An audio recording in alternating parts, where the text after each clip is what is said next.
Hey yo les Balders, c'est Alex et bienvenue en 2021.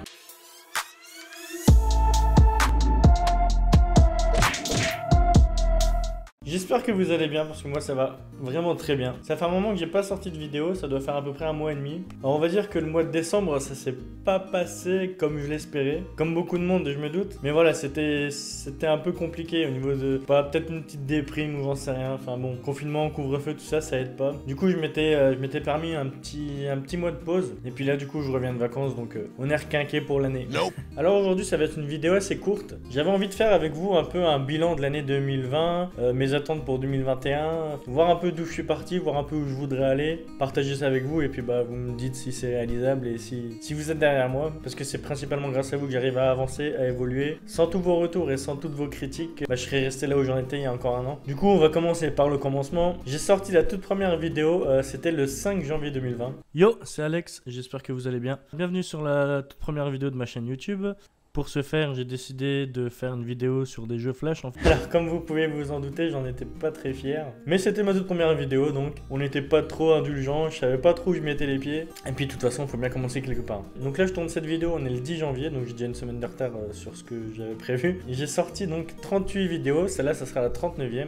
Et là-dessus, je suis grave fier de moi parce que déjà 38 vidéos en un an, il faut réussir à le faire. Tout le monde n'y arrive pas. Au niveau du montage, franchement, ça prend vraiment beaucoup de temps. Surtout quand tu travailles, surtout quand t'as des occupations en dehors du YouTube. Donc sur la fin d'année je travaillais pas donc ça allait, mais au début 2020 je travaillais, c'était vraiment très compliqué. C'est une des raisons du coup qui m'a fait démissionner. Mais du coup je suis assez fier de moi, puis j'arrive à faire des vidéos je pense assez qualitatives, que ce soit au niveau du montage ou au niveau du matériel, hein. C'est du matériel assez correct on va dire, pour le budget en tout cas. Donc en un an j'ai réussi à réunir 164 abonnés pour 7855 vues. Franchement c'est pas mal, je pense que c'est pas mal. J'ai regardé quelques chaînes avec autant d'ancienneté et du contenu plus ou moins similaire, je pense que je me débrouille plutôt pas mal. Donc je suis assez satisfait de ce côté-là, je suis assez fier de moi, sans vouloir me vanter évidemment. Mais je pense que j'ai fait un beau parcours 2020. Alors du coup maintenant j'ai un an d'ancienneté entre guillemets, et donc je peux voir un peu dans la globalité ce que j'en pense et ce que ça m'a apporté, etc. Du coup déjà principalement le premier truc à retenir, c'est que c'est vachement bien parce que déjà ça me fait faire des trucs en vidéo que j'aurais jamais fait hors vidéo en fait. Par exemple la vidéo dégustation que j'ai fait avec Tristan, la vidéo où on crée nos citrouilles, c'est des trucs hors vidéo que je l'aurais pas fait parce que ça n'a pas vraiment d'intérêt. Mais le fait de faire de vidéos, ça me fait faire des trucs que j'aurais jamais fait. Du coup c'est ça que je trouve trop bien finalement. Et il y a un autre truc aussi que j'ai vu là depuis un an, alors je sais pas si on peut appeler ça une passion parce que c'est pas un truc qui me passionne depuis des années, mais c'est tout ce qui est le côté vidéaste en fin de compte, que ce soit le matériel, le montage, l'écriture des vidéos. Bon, les vidéos j'en écris pas beaucoup, ça là elle est écrite parce que j'avais pas mal de choses à retenir, mais en fait c'est tout la partie création, la partie logistique que franchement j'adore, c'est trop bien. Je me suis découvert ça donc en me lançant il y a un an en arrière, et quand je fais une vidéo je m'amuse trop en fait. Il y a aussi du coup toute la partie gaming. En fait j'avais arrêté de jouer aux jeux vidéo il y a à peu près 3-4 ans parce que ça m'avait un peu saoulé, je voyais pas vraiment d'intérêt derrière tout ça, et du coup le fait de faire des vidéos ça m'a remis dans le jeu vidéo, ça m'a remis dans le gaming, et donc j'ai retrouvé un peu ce plaisir de jouer. En plus du coup ça me pousse à chercher des jeux atypiques, des jeux pas forcément des grands jeux comme Call of, Assassin's Creed, GTA, etc. Et là je me force un peu à chercher des jeux peut-être avec des studios indépendants ou des jeux un peu moins connus mais qui sont tout aussi bien, et du coup voilà, ça aussi c'est trop bien parce que je découvre pas mal de choses à travers ça, et franchement je kiffe. Et maintenant que j'ai donc un an d'ancienneté sur YouTube, j'ai déjà pas mal d'abonnés. Alors 164 par rapport à d'autres youtubeurs c'est pas énorme, mais je pense par rapport à quelqu'un comme moi qui n'a jamais été trop présent sur les réseaux sociaux et qui vient de se lancer, surtout à mon âge, je pense que c'est pas mal 164 abonnés. Ça serait cool de partager tout ça avec encore beaucoup d'autres personnes. Déjà pour tout ce qui est interaction avec les abonnés, tout ça, ça serait encore mieux pour faire des vidéos avec vous, etc. Et avec tout ça, alors j'ai répété cette phrase 5 fois et du coup je sais plus ce que je voulais dire. En fait je voulais en venir tout simplement que j'ai mis en place des trucs. Je me suis un peu élargi sur le côté vidéaste, etc. Donc déjà je suis devenu monteur vidéo pour une chaîne de stream sur Twitch, donc c'est la Spirit Hive. C'est vraiment des gens cool, ils font des lives, donc il y a des lives tous les jours du lundi au dimanche. C'est jamais les mêmes personnes, je crois, ils doivent être à peu près une dizaine de streamers. Alors je les ai jamais comptés, mais je pense que ça tombe dans ces eaux là. Et du coup voilà, je monte leurs vidéos.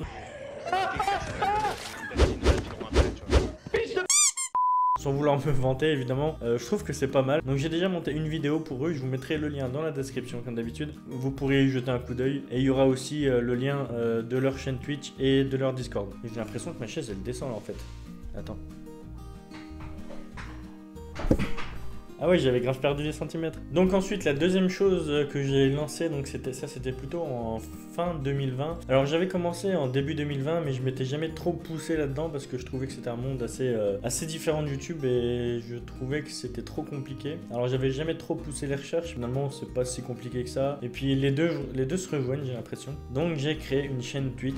Je stream dessus au moins une fois par semaine. En ce moment, c'est quasiment tous les jours, mais voilà, j'essaye de faire au moins un stream une fois par semaine. Vous avez qu'à me rejoindre. Je vous mettrai le lien dans la description, vous recevrez les notifs et comme ça on pourra tous rigoler ensemble. Et pour terminer, alors je sais que c'est compliqué de parler de ça sur YouTube, je sais que les gens n'aiment pas forcément. En France, on a un petit problème là-dessus, j'ai l'impression. Enfin, moi personnellement, ça me pose pas de problème, mais je sais que beaucoup n'aiment pas trop en parler. C'est le côté financier. Donc vous savez que les vidéos me coûtent un certain budget. Alors une vidéo comme ça me coûte rien. Je lance la caméra, je monte et j'envoie. Mais par exemple, une vidéo comme les dégustations, comme les citrouilles ou comme les deux autres vidéos qui vont sortir après celle-là, ça me coûte un petit budget. Alors c'est jamais des grosses dépenses, mais en sachant que derrière YouTube ne me rapporte absolument rien et que les dons sur Twitch, il y en a, mais ça comble pas le trou énormément, je me suis permis de me lancer entre guillemets sur Amazon. Alors comment je peux expliquer ça? En fait, ils donnent la possibilité à des gens comme moi par exemple de créer des espèces de liens de parrainage de façon à ce que je mette certains de leurs produits en avant et quand les gens les achètent ou simplement quand les gens cliquent sur le lien, il y a une certaine partie qui me revient, un certain pourcentage qui me revient. Alors c'est jamais énorme, le maximum en termes de pourcentage, ça doit être du 7% je crois. Alors admettons une personne qui fait pour 100 € d'achat, je vais recevoir 7 €. Et du coup, ça va me permettre de faire des vidéos avec un certain budget. Ça va jamais être des gros budgets évidemment. Je vais jamais sortir une vidéo avec 5000 € de budget, ou en tout cas pas maintenant, c'est loin d'être prévu. Et d'ailleurs, j'ai pas d'idée de vidéo pour ce genre de budget pour l'instant. Mais à titre d'exemple, j'ai vu un objet sur TikTok, ça s'appelle un bâton sauteur. C'est nul, c'est un objet qui est complètement nul, mais ça vaut une vingtaine d'euros. J'ai envie de faire une vidéo là-dessus avec 2-3 potes. Mais le problème, c'est que j'ai pas envie d'acheter un objet comme ça juste pour faire une vidéo et ne jamais m'en servir derrière. Tout en sachant que l'argent, ça sort de ma propre poche. Donc, ça sera tous des liens qui se trouveront en description. Vous retrouverez aussi ces liens dans ma bio Twitch. Et c'est tout simple, vous, ça ne vous coûtera rien. Vous avez juste à cliquer sur le lien et pendant 24 heures, en fait, tous les achats que vous ferez sur Amazon, il y aura une petite partie qui me reviendra. J'ai envie de parler un petit peu de 2021, du coup, hein, on est là pour ça. Donc, en 2021, j'ai pas forcément de gros projets. J'ai juste me donné des objectifs et peut-être des résolutions. En objectif, j'aimerais bien atteindre, franchement, ça serait bien si je me donne un objectif de 300 abonnés sur YouTube. Et du coup, il n'y a pas de secret, hein. Pour avoir des abonnés, il faut sortir des vidéos. S'il n'y a pas de vidéo, il n'y a pas d'abonnés. C'est comme ça que ça marche. Du coup, en résolution, je vais essayer, je dis bien je vais essayer parce que pour l'instant, je travaille pas, c'est très facile. Mais une fois que je vais reprendre le boulot, ça va devenir un peu plus compliqué. Donc, je vais essayer de sortir. Je sais que j'avais déjà dit ça l'année dernière.